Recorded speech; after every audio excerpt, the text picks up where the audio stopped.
What's going on, guys, and welcome back to another video here on Pro Sports Extra. I'm your host and founder of Pro Sports Extra, Trev Stone. Do me a favor, hey, if you enjoyed this video at all, click the like button, smash the subscribe button, and if you see that little bell down there, click that and you'll be notified whenever we post new videos. I truly appreciate it.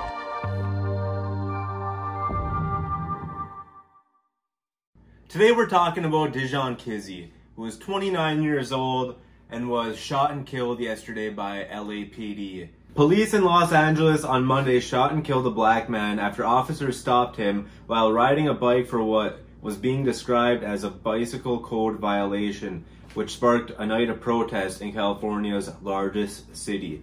The victim was identified as Dijon Kizzee, and witnesses have repeatedly blamed the Los Angeles Sheriff's Department for overreacting.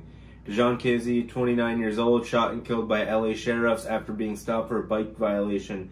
Cops handcuffed his lifeless body while police investigations can drag on for months and years. Cops have already claimed he ran away and dropped clothes and his gun. However, the LASD attempted to justify the killing by claiming when they came to the 29-year-old, he dropped a gun, ran away, and immediately assaulted an officer before he was shot. There is a graphic cell phone footage on social media, which we're going to show you here in a second, that shows a portion of the encounter, which prompted protest into Tuesday morning. They own him. He out of here. He gone. He out of here. He was trying to dump on him too. Plus, he was gonna dump him out. He got him. They smoked him. They smoked him. They smoked him, fool. That's crazy. They smoked him, fool. Oh, blood, they smoked him, fool. They smoked him, bro. They shot that nigga like 20 times. Auntie, come over here, Auntie. Watch out. Fuck 12. Fuck 12. Fuck 12. Y'all niggas scandalous. Look, aired him out. Aired him out. Look, and he still got his gun. Look, he dead already, nigga. He already dead. Weird ass nigga. Fuck 12. He already dead. He dead already. He still got his guns on him. Nigga, that nigga ain't got nothing, nigga. He dead, nigga. What is you doing? What are you doing? Auntie Tiny, back up. Auntie Tiny, back up, Auntie Tiny. What are you doing, though? He dead already. What are you doing? Look at that shit. That's crazy. Look at that shit. That's crazy. Man, they ain't doing no fucking job. Look at that shit. Y'all killing people. Y'all ain't doing no fucking job. Look at that shit. How you gonna handcuff a dead man? How you gonna handcuff a dead man? How you gonna handcuff a dead man? You nigga. A woman who was interviewed nearby said that they didn't have to shoot him more than 5 times. They could have shot him 1 time in the leg. She continued, "What's the use of having the prison system if we're just gonna kill us? What are y'all here for? Who are you protecting?"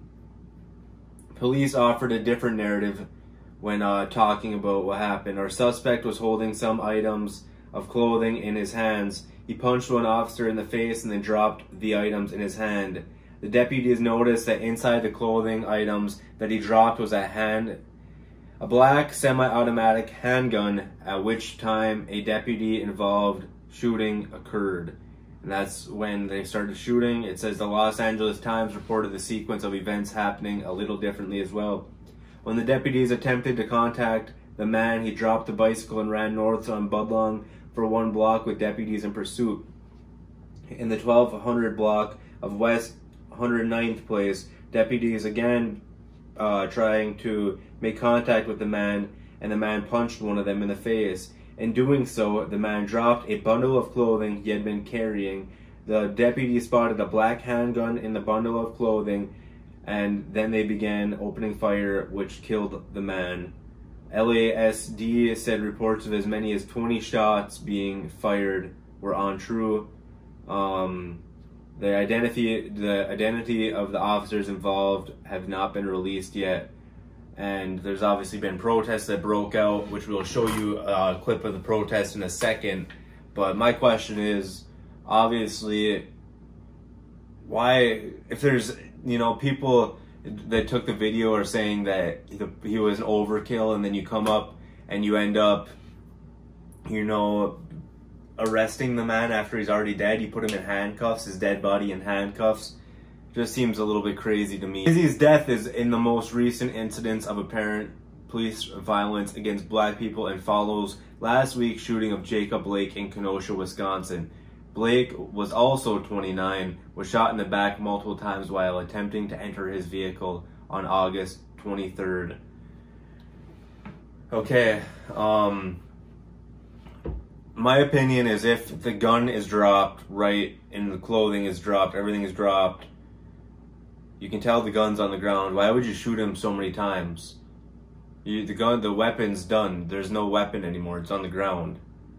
Obviously, you were punched in the face, but that's not a death sentence. That should be, you bring him down to the ground, and if you can't bring him down to the ground, you tase him. If that doesn't bring him down to the ground, you shoot him in the leg, right?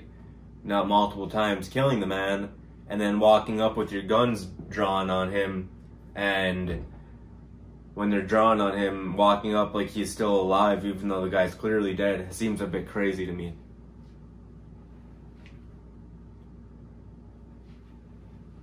Guys, obviously police brutality is a real thing. I'm waiting for more details to come out about this case. Obviously, no man should be shot multiple times, especially if the gun has been dropped. You know, you should realize that, okay, that's the weapon, it's gone, it's not in his sight. Let's take care of him, but not take care of him by killing him. Take care of him by arresting him properly. And here we are again with another police shooting. Please, if you're being detained, please comprehend. Don't run away, don't punch an officer. Please, we don't need this to happen anymore. Police brutality is real. But please don't try and instigate something to happen as well. But police need to know that they can't shoot this many times. And it'll be interesting to see how many officers shot. It'll be interesting to see if we have body cam footage. It'll be interesting to see more as we learn about this case. And as soon as we hear more, I'll let you guys know. So do me a favor, hey, click the like button, click subscribe, and I will see you next time. Peace! Peace!